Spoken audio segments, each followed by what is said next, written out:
All right, welcome back to the Island Contracting Nightly Sports Coverage. Walsh, also with Andrew Fillipponi for tonight's show, and you can always catch him at Pony Express on Twitter every day on 93.7 The Fan, and then on Sundays, right? The national show. Saturdays, but that's Saturdays. okay. You're only off by one day. I've heard worse. Only one day. Well, I hear you on every single day. I don't know which day is which. I always turn on the fan, and I hear Pony's voice. So sorry about that. Saturdays. All right, let's get out to Stevie in Cheswick. How you doing, Stevie? Hey, Stevie. I think this can be a trap Hi, Stevie. game. Hey, guys. Hey. Really think this could be a trap game on Sunday, looking ahead to the Ravens. And who puts that product in your hair, Rich? Mr. Wood. Mr. Woods, I didn't get that joke, but that's great. I put the product in my hair. You know, I do my hair. Pony, what people don't realize, it takes me 30 seconds to do my hair. Just a little bit of product. There's hardly any in it right now. Pony, I'm telling you. Let me ask you, okay, I'm going to ask a follow-up question. Do you blow dry your hair? No, I don't. Look, No, I'm not okay. going to lie. I've done it a couple times if I want a different look, but usually I just go product in 20 seconds. Done. Damn. That's the way I do it. Good for you. Yep. So I forget his total first question. We talked about the trap game situation for like 5 minutes. I think it's potentially a trap game. Pony, I don't know where I stand on this. I was leaning towards Jacksonville, but I just can't see the Steelers losing this game. I just can't. Well, I can see it coming down to, the last 5 minutes. That would not surprise me. And in With those the rookie situations, quarterback, I mean, they stink. Yeah, I mean, okay, well, Garrett Gilbert had the Steelers up against the ropes in the final seconds. And I think Jacksonville, they probably don't have the offensive playmakers that the Cowboys have. But then again, it's not like Ezekiel Elliott and Amari Cooper did most of the damage against the Steelers in that game. This James Robinson, this running back's pretty good. Yeah. He's not bad. He's the top 10 running back in the league right now. There's a reason why they cut Leonard Fournette. They wanted to give this guy an opportunity. And as far as the Steelers' run game goes, man, what Tomlin said today about James Conner, you know me, I'm still not a fan of that. We've seen now what they've done the last 3 games, and I'm not putting it all on James. It's not his fault. The offensive line hasn't been good, and I don't think the Steelers seem all that interested in running the ball. But if McFarland is cleared, if he's out of the COVID stuff, Richie, I'd like to see him get more of an opportunity. I'm starting to come around to your way of thinking. I know you've been a big McFarland guy since you saw him in training camp. I think it's time for him to get a chance. I don't think Connor and Benny Snell are playing with a lot of confidence right now. I don't think that they really have a ton of confidence, and I think it's showing up in the way they play. Especially when you see Connor going wide here, just about he tries to cut it back. He's not Le'Veon Bell. He's a different kind of running back. He's not as fast. He's not as elusive. He's just not that type of guy, and I just don't know if this offense fits him right now. They need more of a McFarland-type guy. A guy he's a guy I'd like to see more, and they're not going to do it, but they don't go I formation. I think he's better out of that look than with Ben in the shotgun. I don't see burst and explosiveness. I don't see enough of it, I'll say. I see at least the potential for that with McFarland. I'm not saying he would be the answer, but I'd like to at least see him more than just a play here or a play there. Give the kid a bigger opportunity in this game. We both know that Ben likes to control the team, right? Like he likes to be he's the leader on this team. Why don't you just say, let's go West Coast type offense? Let's go back to the 49ers. Let's just do everything out of a shotgun, even run Connor out of a shotgun, just abandon the run game all completely. And it's kind of what they've done so far. Well, I mean, that's pretty much that's what they've done. I mean, you're not giving them advice that they haven't heard. I mean, that's pretty much what they're doing. I mean, I would like to, when I'm up double digits in the second half like they were against Cincinnati, I'd like to be able to just run the ball, milk clock, keep Ben out of harm's way, and hold on to a lead and preserve a lead that way. I mean, that's what I'm talking about. Let Roethlisberger come out and go no huddle and go up tempo and go empty set and get a lead, and then use the second half to work on your run game. That's what I'd like to see. But, they couldn't do it against Cincinnati, and that was really saying something because the Bengals have one of the worst run defenses in the entire NFL. Let's go out to Gary in the South Side. How you doing, Gary? Hi, Gary. Hey, what's up, guys? What's up?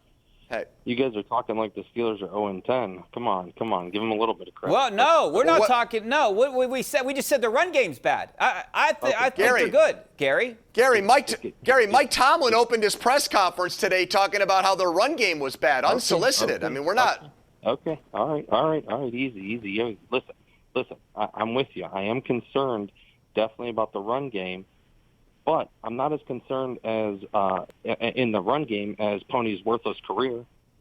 You know, Pony has a great career. Look, you're doing national radio on Saturdays. Come on, no one else in this town. I love Pony. I think he's the best in Pittsburgh. I'm going to say that right now. Pony, yes. We're saying a lack of run game. I don't know if this team needs one to be successful. I think it just helps. That's all I'm kind of saying right now. And I don't think they have. Look, I'm going to say it's personnel. Maybe their offensive line isn't doing its best, but I don't think the running backs. I'm going to say it's more personnel for me. I mean, they talk about how they want to be balanced. So that's their words, not ours. So I don't think in today's NFL you have to be 50-50. I mean, I think that's ancient. I think that's archaic to say they need to run it as much as they pass the ball. I think they just need to be proficient, and they need to be effective when they run it. And that's the biggest problem. Now, a lot of people think you need to run the ball more to get better at it, that you can't do it just a few times a game and expect it to be good. And I think there's some truth to that. So you got to find your spots. You got to find your situations for it. And that's why I'm saying when you have a lead and the clock is your friend, those are the situations where you should be able to run the ball. The idea that in a game, how many points did the Bengals score? 10? They lost 36-10. In a game like that, Roethlisberger shouldn't have to throw it 45 times. Because once the hay's in the barn, so to speak, and you got a lead, that's when you see what you've got with Benny Snell and James Conner. And if they can't run the ball effectively in those situations, well, then shame on them. Roethlisberger shouldn't have to, in the third quarter of a game like that, in the fourth quarter, have to make as many plays with his arm. I don't think. Let's go out to my hometown, Penn Hills, with Paul. How you doing, Paul?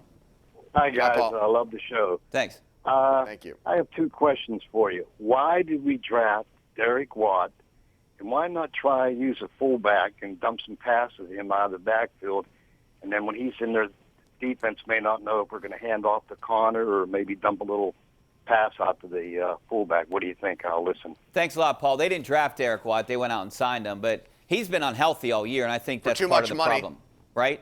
They paid him a lot of money, I think. I think his health has been a big issue, though.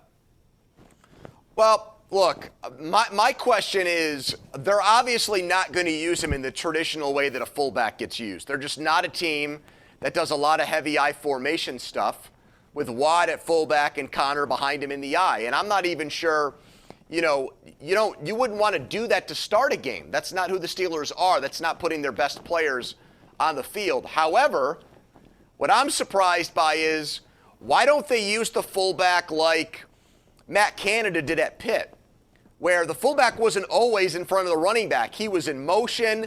He was lined up sometimes, offset off a tight end.